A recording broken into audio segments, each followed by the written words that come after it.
you looking to up your real estate investing game? Well, you're in the right place. Welcome to the Sub 2 Deals Show with your host, Sub 2 expert William Tingle.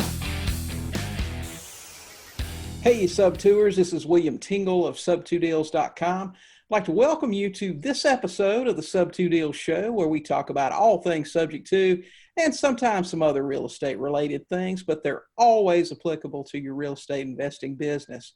Today is another episode in our Real Investor series, where we feature real investors sharing real stories and real deals. These guys are investors working deals all across the country. They don't have any boot camps or courses to sell. All they have to offer you are real tips and strategies.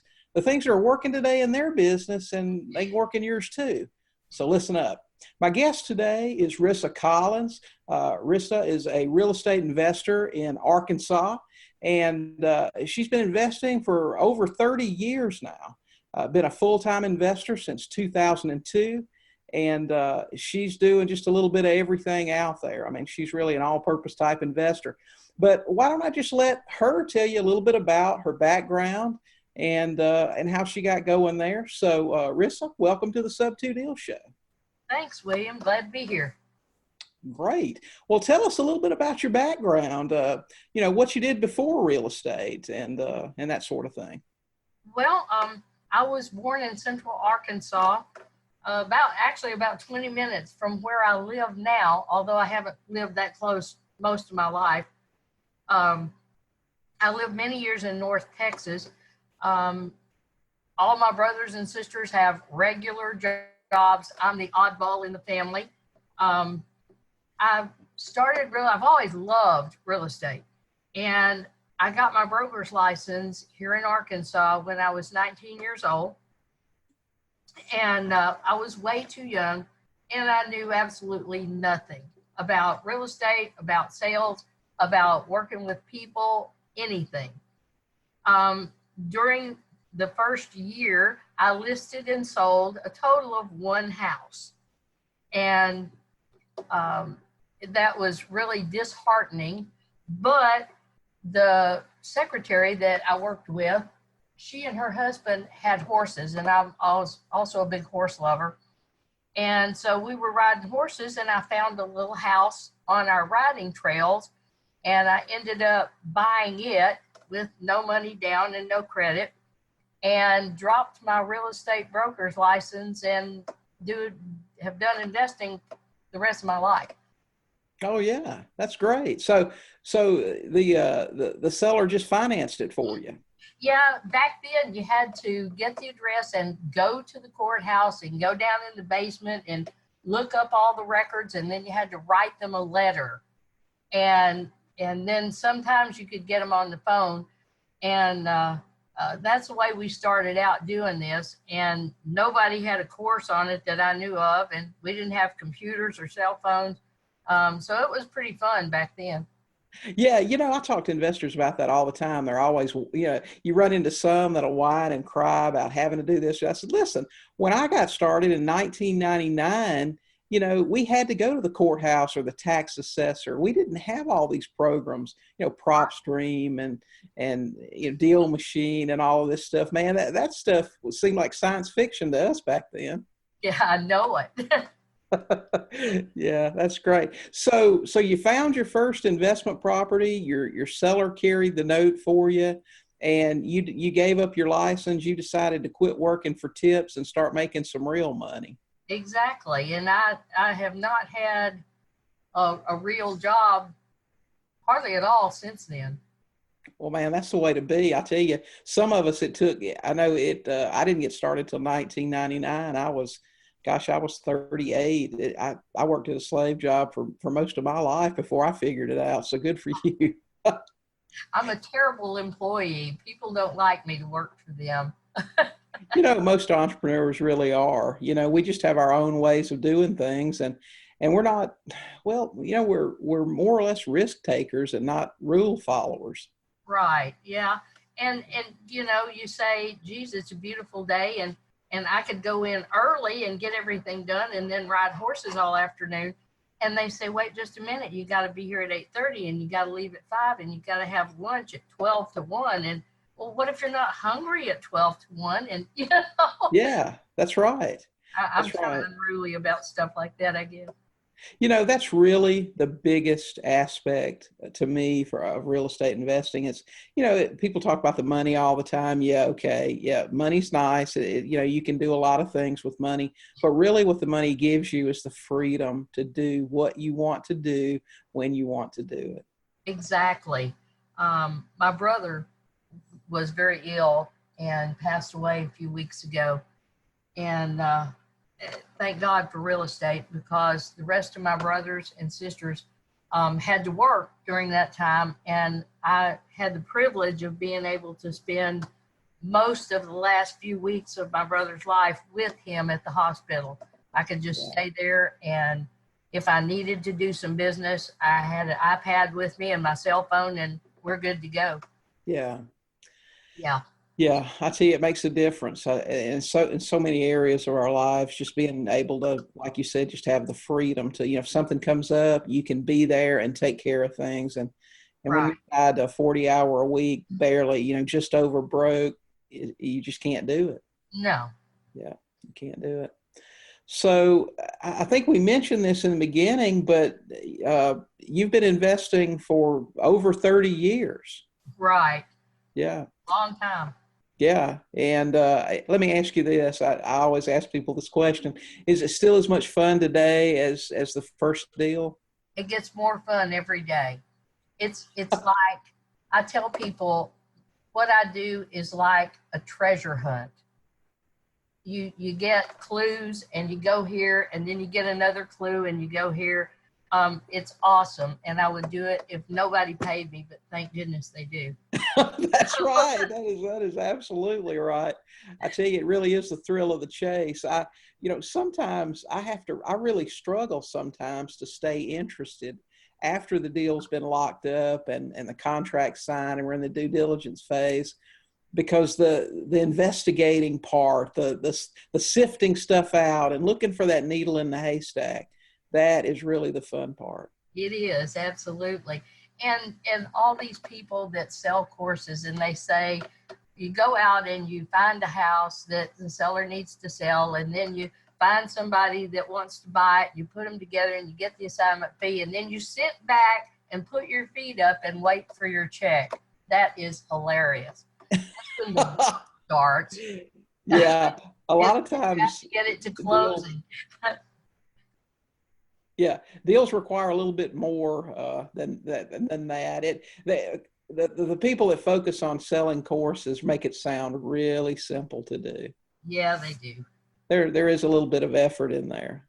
There is, but you know, it really, it's so much fun that the effort isn't like an effort that you would put out for a real job. That's right. That's right, and it pays a lot better. Oh, it pays a lot better. That's right. Yeah. Well, you know, the next question I have here, I know just from talking with you, this could take a while, but yeah, I know you don't necessarily have a specific model. You do a lot of different things. Do you have anything that you tend to focus on?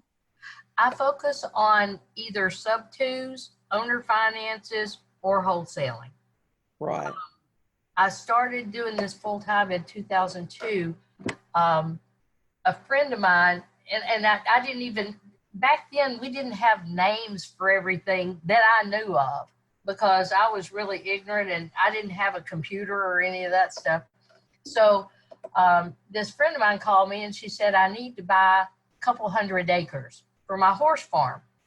And I was in North Texas, and that's where all the horse people were. So I went out and found 150 acres and put it under contract, and I didn't have any escape clauses or anything in it to get me out of the contract, because I knew she'd love it. And I didn't know the escape clauses to have anyway. And so I called her, and she had just lost all her life savings to Enron in 2002 and could not buy anything. So I'm stuck with this big piece of property, and I have no idea what to do with it. So I'm going around trying to tell people behind I put my hand over my mouth and go, hey, this is kind of a secret. But if you know anybody looking for land, it's just raw land. I've got 150 acres that I'm under contract and I need to sell it. And long story short, a man bought it. And when we did the we double closed on it. I'd never heard of a double closing before. We used the buyer's money, which sometimes you can't do anymore. And I walked out of that closing with the deed to 13 acres free and clear and a check for $76,000. And my husband said, honey, you're going to quit everything else you've ever done, and this is what you're going to do for the rest of your life. So, and I said, yeah. That's right. I tell you, 13 free and clear and $70,000 plus. That's better than poking an eye with a sharp stick, isn't it? It absolutely is, isn't it? Yeah. So. I tell you, man, and back in 2002, $70,000 was a lot more money than it is now. It is. $70,000 is not that much money, but boy, it sure was back then. That's right. In 2 years, my husband, made a good living, I thought, but that was more than he made in a year and a half. So. Yeah, I actually I can remember very vividly the first time that I took a sub-2 and put a seller finance buyer in, and I went to closing, collected a check for $12,000. And man, I took pictures holding that check, and I think I posted one a few weeks ago. I mean, because I had to work, 2 or 3 months to make that money, and I made it in just literally, a couple of hours work. Right, and people say drugs are high. You're a believer. You're a believer then. So, absolutely, yeah. That first check will absolutely change your life. Yeah, it certainly will. That's when people that are doubting it, or they're interested and they want to believe it works, but they're just not certain. They go out and they make that first deal and they actually produce an income from it, and then they turn into believers and make some stuff happen. You bet. Yeah. So your typical thing is, you said what you do everything wholesaling. I think you do rehabs and lease options and flips and owner finance and subject to. I mean, you pretty much cover, the full spectrum there. The way I understand how you run your business is you put the marketing out, and anything that comes your way, you have a solution for it, and you make a deal out of it. Well, we try. There are a few that no matter how much you do it, you just can't make a deal on it. And right. So if we try everything that we know, and it doesn't make a deal, then we will walk, because you just can't make a deal out of everything. Yeah, that's right. That's right. But you do a lot of sub-2s, and then you either wrap the note or sell it with a contract for deed or some sort of owner financing. Right. I did 2 sub-2s this past week, and a wholesale, and one that we're double closing. That's all this week. Yeah. Well, that's enough, isn't it? Yeah, that's plenty. It gets, when you try to keep up with all that, it's if you're unorganized like me, it's kind of daunting. Well, are you kind of like a one-man show there with your investing, or do you have a team of people, acquisitionists and people that help you do stuff? I'm partners with my best friend from high school. Oh, wow. Yeah, we've been friends for a long time, and we do some wholesaling together and a few sub-2s. And then I have a different set of partners, and it's 2 guys, and they're really awesome. And they handle the rehab part, things like that, because, I don't know how to go tell a contractor to rehab this house, but he does. And so we partner together, and they bring the house, I bring the money, and we just do them. Well, it works. I mean, you just find people, the areas where you're weak, you find somebody that's really strong there, and you work together that way. You bet. Partnering is a good thing if you really, really vet your partners. You have everything in writing before you ever get started, and you play on each other's strengths, where you can all get a good job done. Right. And that's a big thing I see too. People that make the mistake of partnering, they feel like, hey, we're good friends. We don't need a contract, but you always need a contract, no matter who you partner with. Always. Yeah. It's Good something that, good neighbors, good contracts, keep good friends. yep. I agree. That way there's no confusion and whose job was what and whose responsibilities were there and everything. If it ever came to that, everything works out until there's a problem. Right. And we all keep our money separate. Mm-hmm. We each have our own business, and then when we close on a property, the title company splits the money. So between our businesses, so we don't ever touch each other's money, or we don't do each other's books or anything like that. So that works out real well too. Oh yeah, that's right. Well, doing all this business that you're doing brings me to another question that a lot of investors have. Now, is Arkansas an attorney state or a title company state? A title company. Okay. We do attorney on some things, but by and large, everything goes to a title company here. Okay. So if someone's just getting started, what do you recommend with regard to finding? Because I know, a lot of investors in different states have trouble finding a title company that'll close a sub-2 deal. Now, do you do your own closings on sub-2s, or does your title company do that? We do them different ways. It's whatever that the situation calls for, and also what the seller is comfortable with. Some of them are comfortable with the coffee table closing. Some of them are not. We always pull a title report. Right. Because that's one of those ask me how I know to do this things. I had a sub-2 that I did when I really had no idea what I was doing, but I did it anyway. And we closed with an attorney in Texas.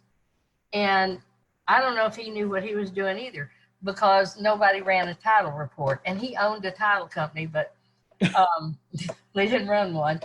And we also kept it in the seller's name, did not put it in our name. We did not put it in a trust or anything. So a couple of years into it, the buyer, we had assigned it to a buyer and she was living in it. And the buyer called me and she said, I'm being evicted because they are going to foreclose on the house. And she said, I don't understand that because I've made every one of my payments by or before they were due. So we called the seller, and the seller had an emergency and had been spending the payments and not paying the house payment. So we threatened a lawsuit, and she went out and got FHA to loan her $10,000 to make up these payments. And it was a separate loan on that property, but nobody had to make any payments on it until the property sold. And then you had to pay back the $10,000. Well, she didn't tell anybody she did that. She just went and did it, even though it was not her house anymore, but it was still in her name and nothing was recorded any differently, so she could get away with it. Well, about 3 years after that, the buyer called me back and she said, hey, I'm getting married, I'm moving. Would you like to buy this house back? So I go, sure. It was a great deal when you got it. It's an even better deal now. Right. So I took the property back and sold it. And then when we ran the title search, we came up with this $10,000 lien that we had no idea we were paying. And I had to pay that. And when you do that, you learn really quickly to pull that title report every time anything changes hands or changes at all. That's one of those, that was a $10,000 seminar that you got. It was a lesson. But now you know. Now I know. And things like that are going to happen. But, this job pays so, it's not a job, this profession, I guess, pays so well that, you just have to take those things in stride and you learn from them and you go on. Yeah, that's right. You got to be prepared. That's for sure. Because what I always say is buyers are liars and sellers are storytellers. That'll work. Absolutely. Yep. Wow. So you said you're closing on 4 houses this week. How many are you buying per month now on average, you think? Well, it depends on, like last month, I didn't do much of anything because I was at the hospital. Right. But then this month I really, needed to work anyway. So I really kind of dove into it and things just popped up. So, we don't do that many. We do 3 or 4 a month, at the most, but this just happens to be an exceptional month because I really jumped back into it with a vengeance. So Right. I got you. Okay. yeah. Yeah. I don't try to set the world on fire or anything because it's not so much quantity as it is quality. That's right. You can't have a quota and try to meet that because you're going to make bad deals. Exactly. There's people out there, and I went to a seminar one time because I said, Ben, I'm doing 2 deals a month and all these people are doing 50 deals a month. And so what am I doing wrong? And, I'm good at what I do, so I must be missing something here. And so I go to this seminar and they tell you, if you do 2 deals and you make this much money and you want to make this much money, you just multiply it out and do that many more deals. But then what they don't tell you is you have to take care of that many more deals and you have to keep up with everything. And it's not something I want to do. Yeah. Yeah. It's way too complicated. And I like to I'm a basically lazy person, I guess. And I like to take things easy.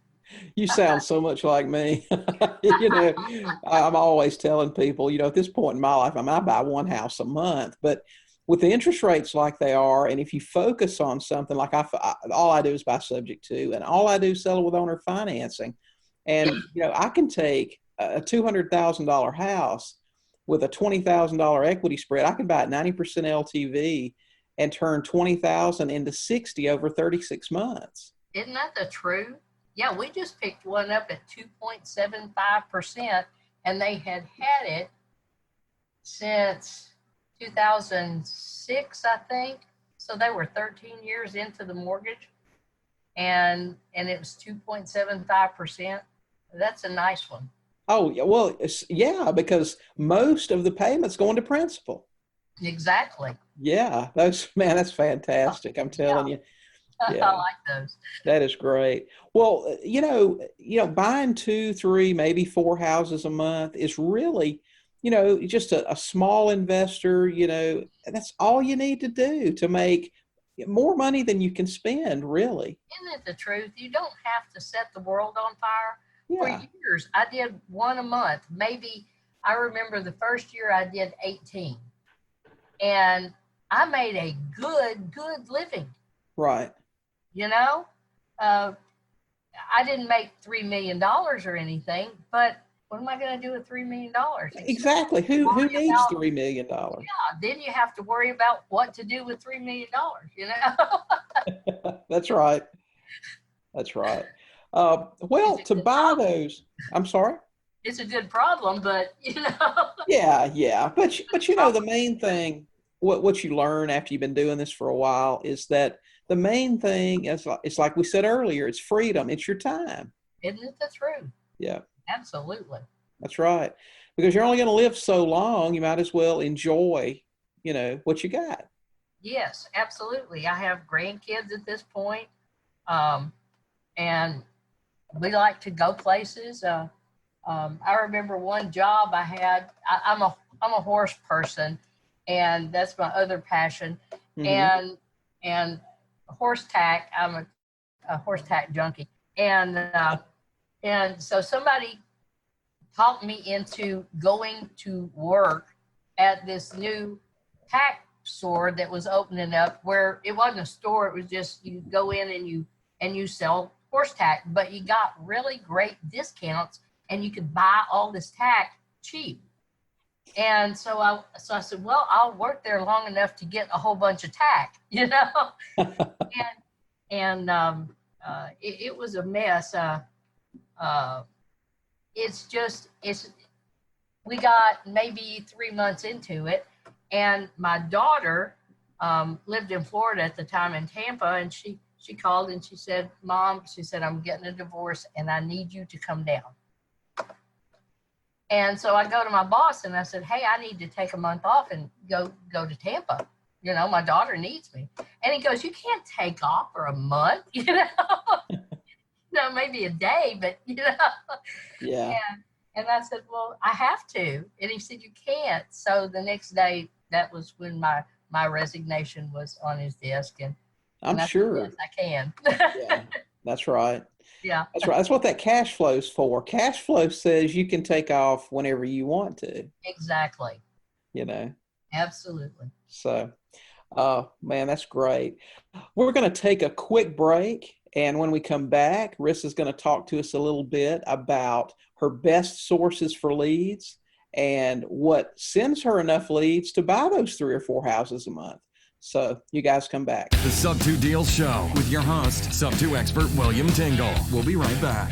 Hey Sub2ers, have you been trying to learn how to invest in real estate? It can take you years to learn the ropes on your own. How many people do you know who have been looking into real estate investing for years, but have never bought a single house? Do you have shelves full of courses but lack the courage to get out there and close on that first deal? Are you tired of so-called coaches who always seem to have just one more thing to sell you that you absolutely must have to be successful? Are you tired of trying to piece it all together with YouTube videos and free forms found on the internet? Is that really any way to build a business? William Tingle has been coaching real estate investors all over the country for over 16 years. And if you are ready, he can show you how to buy all the houses you want, anywhere you want, without ever having to ask a banker for one thin dime. Contact William today at sub2deals.com and schedule your free 30-minute strategy session. Talk it over, and if you think you're finally ready for success, he'll get you going. Back to the show, the Sub2 Deals Show, with your host, Sub2 expert William Tingle. Hey, Sub2ers, we're back again with Rissa Collins and our Real Investor series. Today, we're talking to Rissa. She's an investor in Arkansas. She's been investing for over 30 years, been full-time since 2002, and she's buying 3 or 4 houses on average per month, does Sub2 rehabs, wholesales. She's just really a full spectrum investor, but she focuses on subject to, and that's kind of what we're talking about today, some of her Sub2 deals. Now, when we left off, we were just about to ask her about her best sources for leads to let her buy those 3 or 4 houses a month. So Rissa, tell us about that. What do you do in your market to generate, and I don't know if we've talked about what city. You said you're in Central Arkansas, which is relatively, I guess, rural and a more smaller area. What do you do to generate enough leads to buy those houses?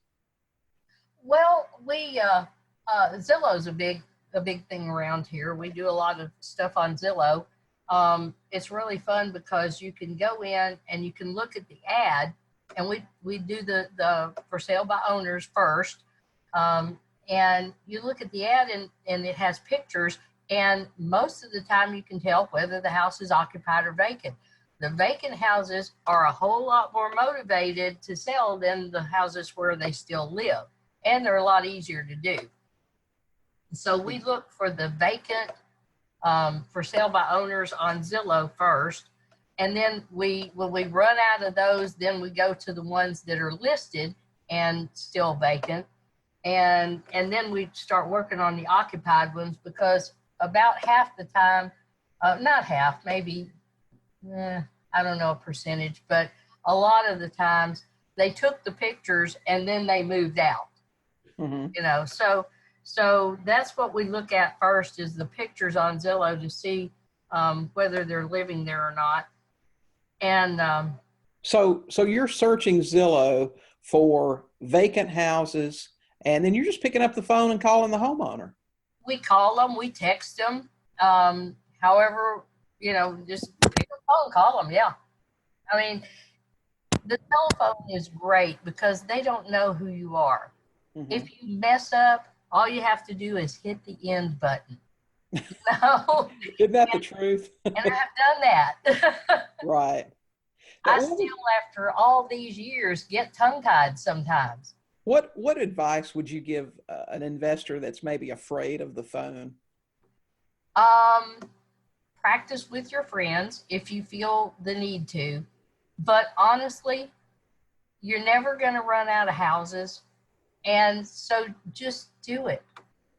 That's the best advice I can give you. Just write down basically what you want to say in great big letters so you don't get messed up if you need to do that. But just call them, because they're just people. They're just people just like us. And they want to sell their house. They, especially the ones on Zillow, they want to sell their house or they wouldn't have put it on there. And so you're really helping them. And that's what this whole business is helping people. But you can't help them if you don't talk to them.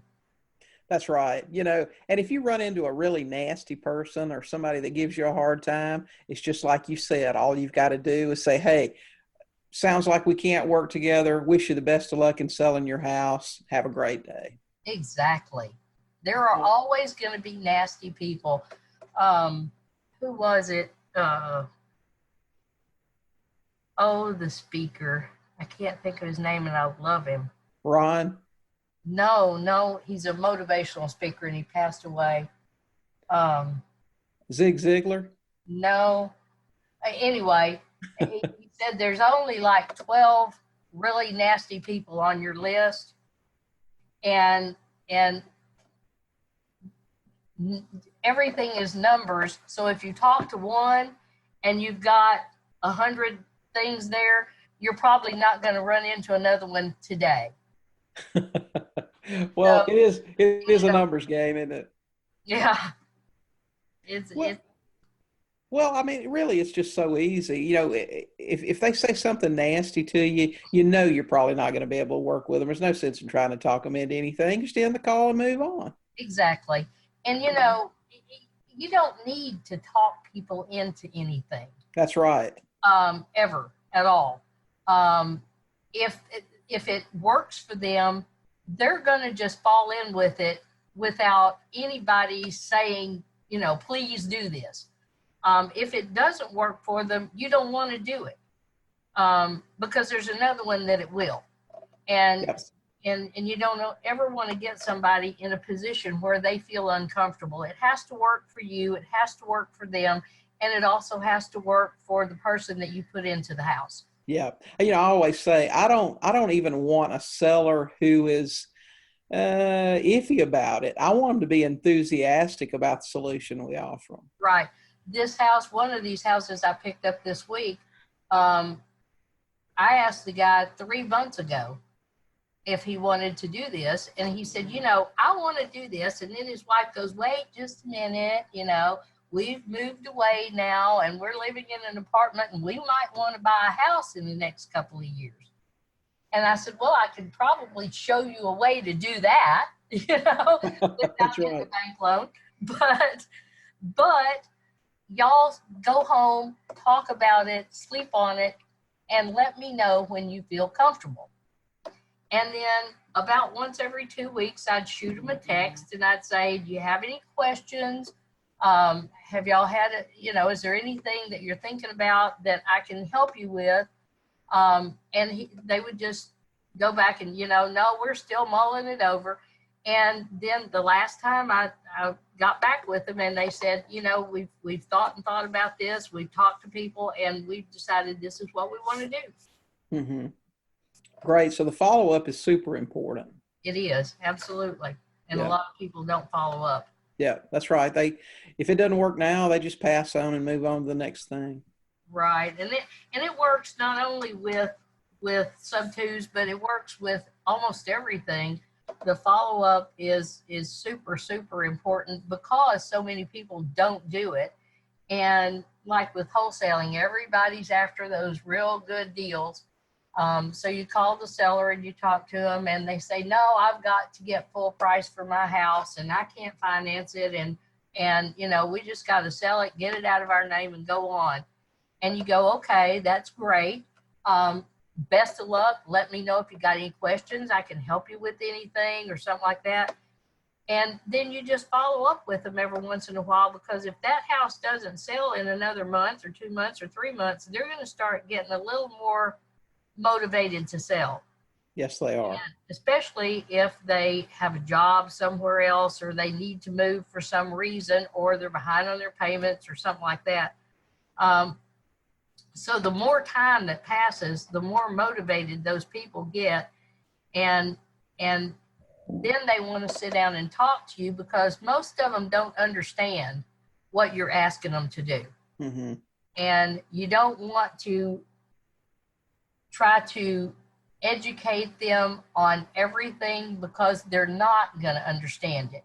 Right. But you want to make sure they do understand what they're doing. Are you there? I am. Okay. I'm here. Okay. So Zillow's your number one producer. What other things do you do in your market to generate the leads? Well, we have a realtor friend that sends us expired listings, and those things are gold. Those people have been working with the realtor, and they haven't sold their house, and they're disgusted, and they really need to sell. Expireds are awesome. Okay. We also have a local free paper, those green sheets or Right. whatever they call it, wherever you are. Yep. And we run an ad in those. I think we've taken a break right now, but we've had an ad in those things for about 5 years running. And we've gotten leads on those when nothing else worked. Right. Somebody would call us about those. And those are the best ones when people call you. Mm-hmm. Because they're motivated then. When people call the We Buy Houses guys, they're generally ready to do something. Right. And we run some ads in Facebook and on Craigslist, just the usual things. Another thing that works really well is car magnets. I had a car magnet on a car, and I was driving down the freeway one day, and there was no one around. Wasn't speeding, nothing, just a nice little drive. And a highway patrol hit his blue lights and pulled me over. And I'm racking my brains, what did I do to get pulled over? So he comes up to the car, and he asks for my license and registration, and I give it to him, and I go, what? I wasn't speeding, and, what did I do? And, maybe have a brake light out, but how would he know? Because I didn't have my brakes. And he said, well, I don't know. Were you following a little close? And I said, there's nobody around me, And he said, oh, well, is this you? This sign on your door? You buy houses? And I said, yes, I buy houses. And his brother-in-law had a house for sale, and he really needed to sell it. And we bought his brother-in-law's house. That's a great story. Pulled over by the highway patrol to sell you a house. Yeah, we've had people that you're driving down a little neighborhood, you're going 10 miles an hour, looking at, you're looking for houses that are vacant and overgrown, and you look in the rearview mirror, and there's a lady running down the street, waving her arms and yelling at you, hey, because she looked out her window and she saw the I Buy Houses sign, and her house is for sale. She just hasn't put it out there. And so they're running after you down the street, trying to sell you their house. It's funny, isn't it, too? Because when I worked locally, I had magnetics on my truck. And that's the first thing they always ask you when they get your attention or stop you. Hey, do you buy houses? I know. Well, yeah, that's what the sign says. I guess I do. Yeah, that would be me. Yeah, that's right. That's great. So really, most of the things you do, so you don't do a lot of direct mail. Most of the things you do are free or low cost. I don't do a whole lot of direct mail. No, I think the most I've ever, about 5 years ago, I guess I sent out like 1,000 things, and I got back 3. Mm-hmm. And that wasn't very good for me. And I don't like to blow money like that. And so we didn't do that anymore. Now, if we cannot find a seller, we will send a postcard. Mm-hmm. there's a thing that, you can get that has a bunch of vacant houses, and sometimes we'll just go down the line and send out maybe 100 postcards to vacant houses. Sometimes those are good, sometimes they're not. You really have to watch those. We went to a house one time, the guy called and he said, yeah, I'll sell that house for $3,000. And so we go, well, shoot, let's go look at it. So we go we go over to look at it. It's in Hot Springs. And we see this house, and he said, yeah, we had a fire there. And so it had some damage. So we go over there and we see this house, and the siding's melted on it and it's all boarded up. So we go back the next day with a drill to get in, and we're happily drilling the screws out of the thing to get into the house. And the man from across the street wanders over and he goes, hi, y'all, what are you doing? Oh, we're thinking about buying this house, and so we're going to go inside and look at it. And he goes, oh, I didn't know she wanted to sell it. And we went, this is a single man. So we looked at each other and we went, and he said, yeah. And I said, where does the seller live? He said, well, she lives in Dallas. And this guy lived in Utah. And so we said, well, I don't know what's going on, but we may have a problem here, because this guy said the house was burned, and so we wanted to come look at it. And he said, oh, you mean the lot next door? The city tore that down a year and a half ago. The grass has grown back over it. You'd never have known there was a house there. And we were to buy this other person's house. Really? Yeah. So yeah, I'm really happy the neighbor got nosy. Yeah, you have to be careful. Yeah. Those things can happen. Oh, it's just fun, though, because I mean, no harm done, and it was a funny story. So yeah, sure is. So you're getting a good response with Zillow, making cold calls, and then running an ad in the small free paper. So if someone asks you, you would say print ads still work. Print ads absolutely still work. Yeah, it's amazing. So many people now that even people that teach, that'll say print ads don't work. Oh yeah, you know, and you don't have to spend a ton of money to do this. When in 2009, my husband had a really serious car wreck. Mm-hmm. And he had his own business, and it was very successful, and it shut down that day. Right. And never opened again. And all of a sudden we had no income except for what I was doing. And at the time, I'd go wholesale house if I wanted a new horse trailer or to go on vacation or something like that. It wasn't really a job then or a profession. And it saved our lives, but I had no money at all. So I had to figure out how to do this literally with no money. Right. And so, I mean, you always got to have a few bucks because you got to have gas money and you got to pay your cell phone bill, and your internet bill or whatever. But honestly, if you can do that, you can do this because you can get enough ads online now to find at least a house a month. Oh, yeah.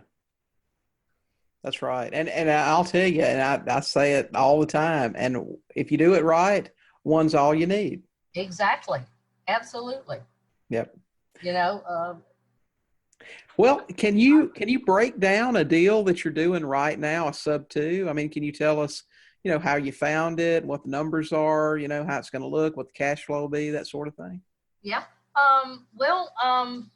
We have one that we're doing that we picked it up. We were just driving around. I like to drive for dollars. Debbie and I drive for dollars and then go to lunch. Mm-hmm. So it's kind of fun. And since we're friends, it's always a lot more fun when you're with friends, and it's a little bit safer because one person can watch the road and the other one can watch for houses. Right. And we found this house that was vacant, and it's a real nice brick house with 3 bedrooms and 2 baths and granite and stainless and all the bells and whistles on it. Nice. And so we looked the guy's phone number up and we called him, and he said no. He said, we live out of town, but we come back every month or two and we stay in the house, so we're not ready to sell it. And so we again followed up, and they decided to sell it. I met with them, and the house is worth about 169,000, and he owed 148 on it.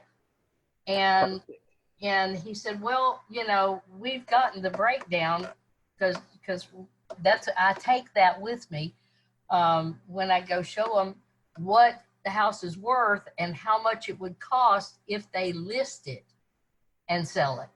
Right. And because people need to know this is an option that you have. And they would have made maybe $1,000 if somebody offered full price.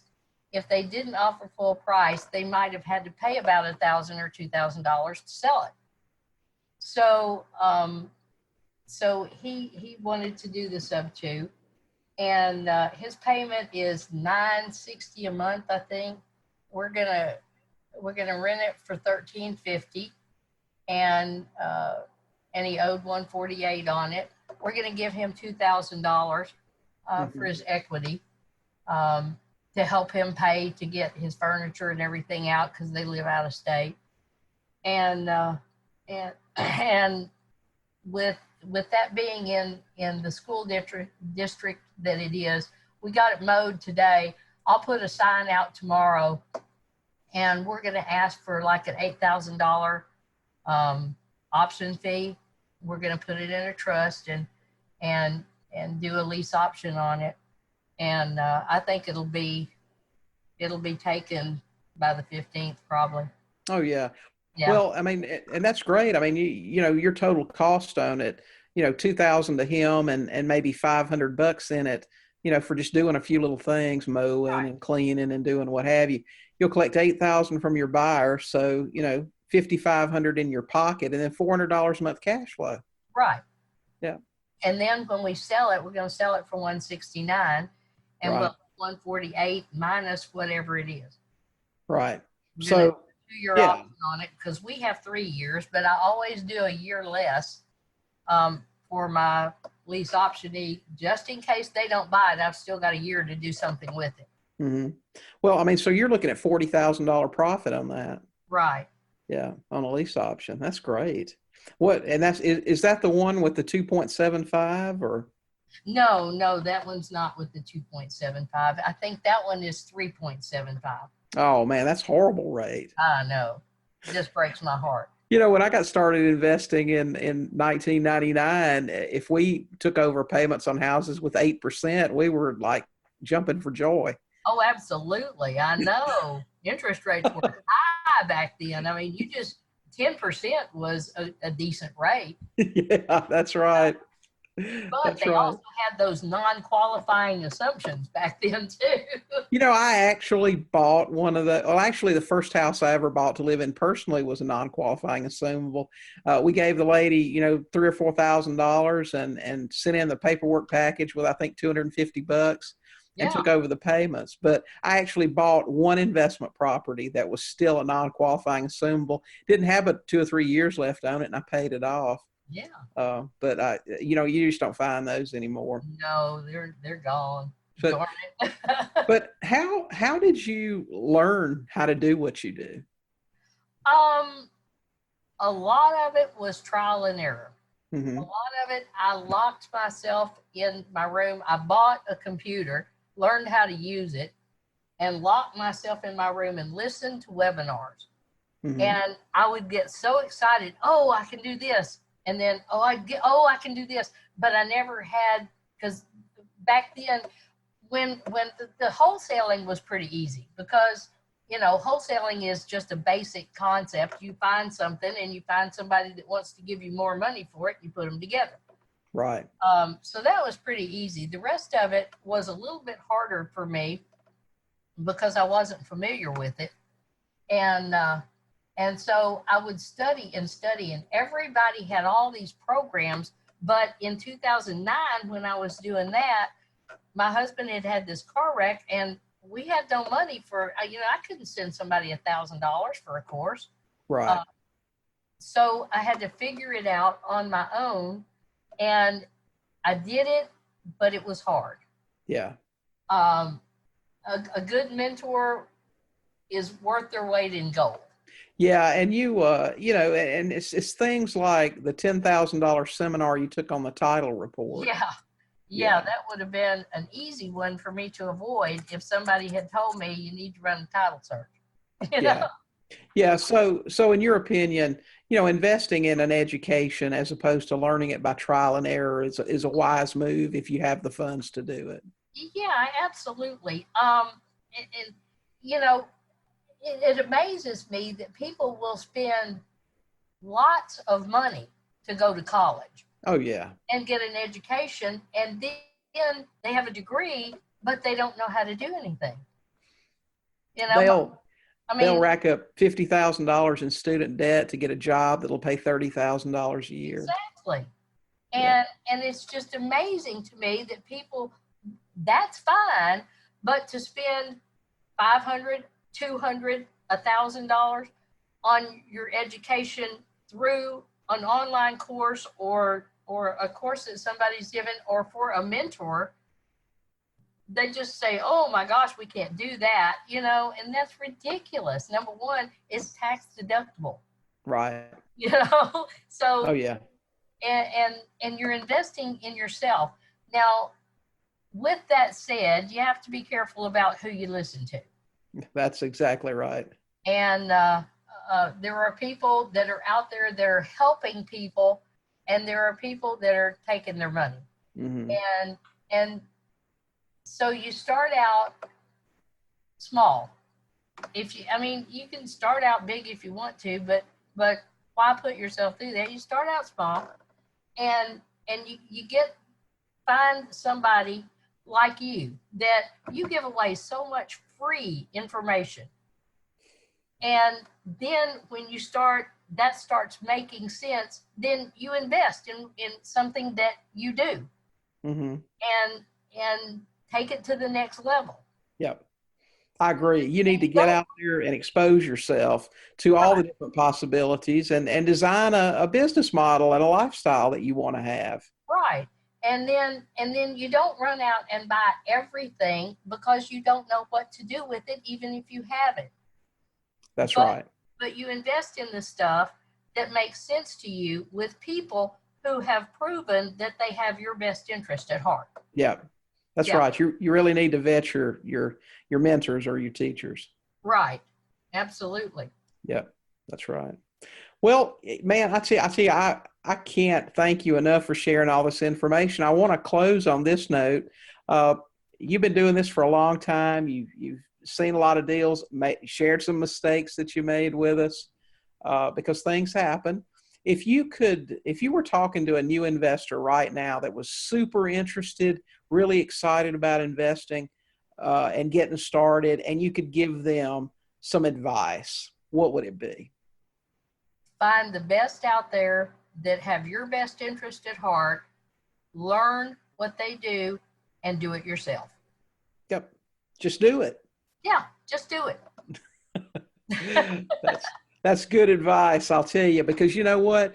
You can know everything in the world. And I've met investors that had done this, that had spent literally tens of thousands of dollars on courses and books. They knew ways to put deals together forwards and backwards and never bought a single house. Exactly. They are out there everywhere. We have worked with some of them.